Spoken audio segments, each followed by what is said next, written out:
मैं जब पहली बार वो दिल दहला देने वाली चीखों की आवाजें सुनी तो मैं बुरी तरह घबरा गई थी। मैं गहरी नींद से हड़बड़ाकर उठ बैठी थी। चीखने चलाने की आवाजें पूरी हवेली के दुरू दीवार में गूंज रही थी।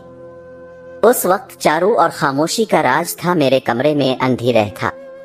मैंने हाथ बढ़ाकर टटोलते हुए साइड टेबल का लैंप खोला। मेरी सामने दीवार पर लगी घड़ी रात के 2 बज रही थे और चीख व पुकार गूंज रही थी। मैं हैरान थी कि मेरे बराबर लेटे शौहर खान साहिब अभी तक गहरी नींद में सोए हुए थे। इतने शोर में उन्हें नींद कैसे आ सकती थी? रात में ही तो मैं खां साहिब की दुल्हन बनकर इस घर में आई थी। बड़ी धूमधाम से मेरी रुखसती खान साहिब से हुई थी। मैं एक रईस खानजादा घराने की बहू बनी थी। मेरा ताल्लुक भी एक अमीर कबीर खानदान से ही था। मेरे ससुर बहुत रख रखाव वाले इंसान थे। मैं उनकी बातों और शख्सियत से खासी मुतासिर भी थी। मेरी खान साहिब से मोहब्बत की शादी थी। हमने एक दूसरे को एक तकरीब में पसंद किया था और वहीं से टेलीफोन गुफ्तगू का आगाह शुरू हो गया।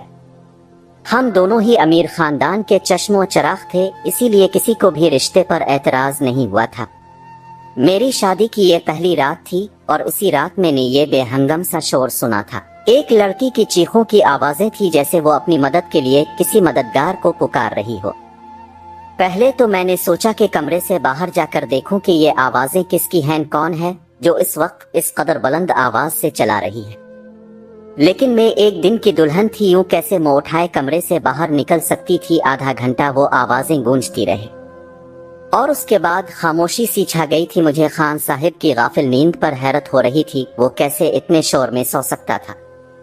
लेकिन कुछ देर बाद ये आवाजें यूं बंद हुई थी जैसे कभी शोर हुआ ही ना हो। मैं दोबारा से लेट गई। मेरी आंखों से नींद अब कोसों दूर हो चुकी थी। मेरा जहन बार बार इस चलाने वाली लड़की की जानिब मबजूल हो रहा था। कौन थी वो और यूं चला क्यों रही थी और उसकी आवाज पर हवेली क्यों खामोश थी? वरना एक हलचल सी मच जानी चाहिए थी। फिर मुझे कुछ खौफ सा भी महसूस होने लगा था, क्योंकि जहां यह हवेली बनी हुई थी वहां करीब में बस जंगल और बियाबान ही थे। गांव तो 3-4 मील दूर था। मैं शहर से गांव आई थी, मगर बस चंद दिन के लिए, वरना मुझे रहना शहर में ही था। खान साहिब से शादी से पहले मेरी यही बात तय हुई थी। शहर में भी खान साहिब का बंगला बहुत खूबसूरत बना हुआ था और हवेली इतनी बड़ी थी कि ना जाने कितने कमरे यहाँ बने हुए थे। यहाँ का बागीचा बहुत विस्त जगह पर बना हुआ था। मुझे तो इस हवेली में दाखिल होते ही किसी महल का गुमान होने लगता था। मैंने बस सरसरी सी नजर ही डाली थी, लेकिन यहाँ की आराइश देखकर मेरी आंखें चुपका-चौंध हो चुकी थी।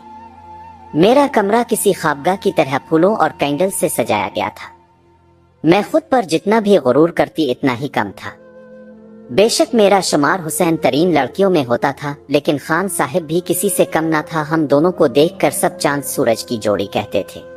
मगर आज की रात ही जो कुछ मैं सुन चुकी थी, मेरा दिमाग काम करना छोड़ गया था। न जाने कब सोचते सोचते मैं फिर से नींद की वादियों में खो चुकी थी।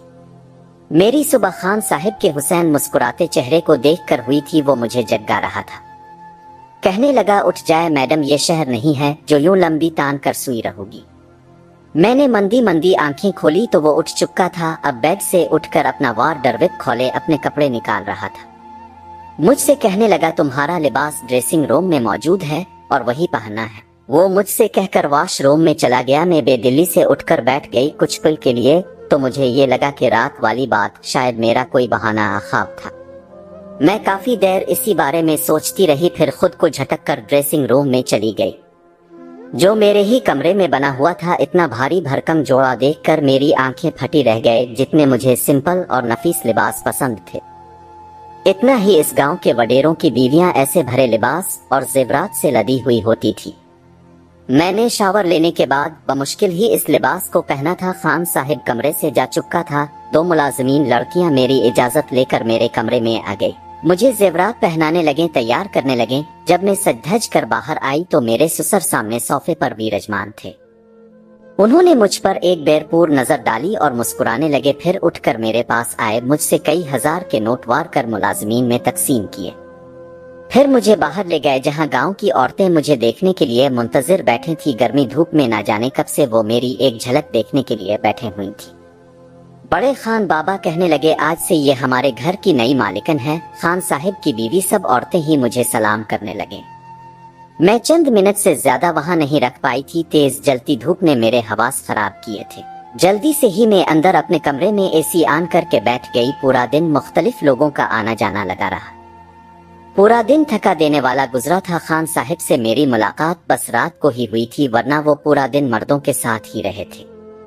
गांव के कुछ और ही रस्म और रिवाज होते हैं। मियाँ बीवी आपस में वक्त कम और दूसरों के साथ वक्त ज्यादा गुजारते हैं। यही मेरे साथ भी हुआ था। रात तक मैं थकन से चूर हो चुकी थी, इसीलिए लेटते ही मुझे नींद आ गई। खान साहिब मुझे कहने लगा, तुम्हें गांव के माहौल ने एक ही दिन में हिला के रख दिया।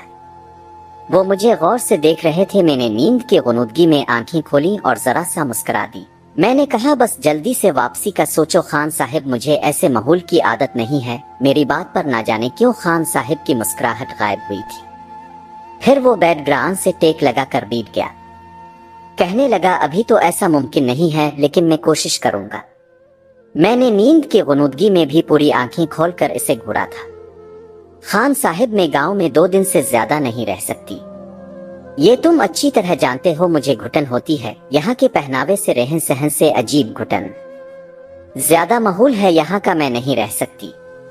मेरी बात सुनकर वो किसी गहरी सोच में चला गया। साइड टेबल से सिगरेट निकाली और लाइटर से जलाकर पीने लगा।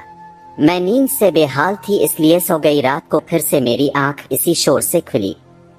वही एक लड़की की चीखो पुकार। अपने बचाव के लिए मदद मांगती हुई मैं फौरन से उठ बैठी और खान साहिब को भी जगा दिया।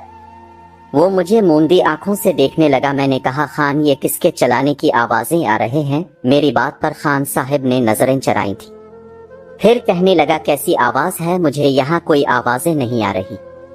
मैं उसकी बात सुनकर हैरत ज़दा रह गई। ये कैसे मुमकिन था? मुझे तो लड़की के चलाने की आवाजें आ रही थी, लेकिन खान साहिब को नहीं आ रही थी। मैंने हैरत से खान साहिब की तरफ देखा। मैंने कहा कि ये लड़की की आवाजें तुम्हें सुनाई नहीं दे रही? वो कहने लगा, नहीं, मुझे कोई भी आवाजें सुनाई नहीं दे रही। मुझे नींद आ रही है, मुझे डिस्टर्ब मत करो। ये कहकर वो फिर से सो चुका और मेरा मारे खौफ के बुरा हाल था। क्या ये आवाजें सिर्फ मुझे ही सुनाई दे रही थी? इसका मतलब कोई भूत प्रेत? ऑफ इस सोच ने तो मुझे कांपने पर मजबूर कर दिया था। मैं डर के मारे खान साहिब के करीब जाकर लेट गई। मेरा दिल जोर जोर से धड़क रहा था। अब तो मुझे इस हवेली में एक दिन भी मजीद नहीं रहना था। मुझे तो जिन भूत वगैरह से वैसे ही बहुत खौफ आता था। अगली सुबह ही खान साहिब से शहर जाने की जिद करनी शुरू कर दी। मैंने कहा, मुझे वापस शहर जाना है। मुझे खौफ महसूस हो रहा है। मुझे 2 दिन से यहाँ चीखों की आवाजें सुनाई दे रही हैं, जैसे कोई लड़की मदद के लिए पुकार रही हो। मैं यहाँ नहीं रह सकती। खान साहिब खौफ के मारे में यूं थी कि अभी रो दूंगी। खान साहिब मुझे बड़े गौर से देख रहा था, बार बार अपनी नजरें बदल रहा था। मुझसे कहने लगा, बरसों से इस हवेली में ऐसे ही साए, किसी किसी को ही ऐसी आवाजें आती हैं जैसी तुम्हें आ रही हैं, लेकिन इन जिन्नात ने कभी भी हमें नुकसान नहीं पहुंचाया। वरना क्या मेरी भाभियां यहाँ रह सकती थी? मुझे खान साहिब की किसी वजाहत से इत्मीनान नहीं आ रहा था। मुझे बस अब जल्द अज जल्द खान साहिब की शहर वापसी का इंतजार था। सुबह नाश्ते के दौरान मेरे ससुर बड़े खान ने खान साहिब को मुखातिब करके बात का आगाज किया। कहने लगे, तुम शहर कब जा रहे हो? ये सुनकर खान साहिब का चाय का कप हाथ में ही रह गया, लेकिन मैं दिल ही दिल में खुश थी कि शुक्र है किसी को तो हमें गांव में से शहर भेजने का ख्याल आया। खान साहिब ने कहा, बाबा साईं, जो आपका हुक्म। खान साहिब ने बमुश्किल ही ये बात कही थी। शायद वो अपने वालिद से बहुत डरता था। बड़े खान दिलावर ने मोछों को ताव दिया। कहने लगे, आज शाम तक तुम शहर जाने की तैयारी करो, वहाँ के मामलात देखो जाकर। उन्होंने बारोब लहजे में ये बात कही थी। मैं तो खुशी के मारे फूले नहीं समा रही थी। मैंने जल्दी से चाय खत्म की और कुर्सी पीछे खिसक कर खड़ी हो गई। मेरे ससुर कहने लगे, बहू, आज तुमने नाश्ता ठीक से क्यों नहीं किया? इतनी अजलत किस बात की है बाबा? मैंने कहा, बड़े खान जी, मुझे अपनी और खान साहिब की पैकिंग भी करनी है। शाम तक जाना है तो वक्त लग जाएगा। मेरी बात सुनकर बड़े खान दिलावर ने खान साहिब को घूरा था। कहने लगे, तुमने बहू को ये नहीं बताया कि वो अब यही रहेगी? ये बात मेरे आसान पर कूड़े की तरह लगी थी। मैंने हैरत से खान साहिब की तरफ देखा था। वो कहने लगा, मैं भूल गया था। बड़े खान दिलावर फिर मुझसे कहने लगे, बेटा, तुम अब हमारी इज्जत हो और हमारे घर की औरतें हवेली से बाहर कदम नहीं रखती। तुम यही रहोगी, शहर सिर्फ खान जाएगा। ये सुनकर तो मैं दंग सी रह गई। मुझे खान साहिब ने पहले ये सब नहीं बताया था। یہی کہا تھا کہ کچھ وقت مجھے گاؤں میں گزارنا پڑے گا، پھر وہ مجھے شہر لے جائے گا۔ میں غصے کے مارے اٹھ کر اپنے کمرے میں چلی گئی۔ میرے ساتھ بہت بڑا دھوکہ کیا گیا تھا، جھوٹ بولا گیا تھا۔ کچھ دیر بعد ہی خان صاحب کمرے میں آ گیا۔ میں اس وقت زد سے گزر رہی تھی، لیکن خان صاحب کو دیکھ کر میرا زد کا پیمانہ لبریز ہو چکا تھا۔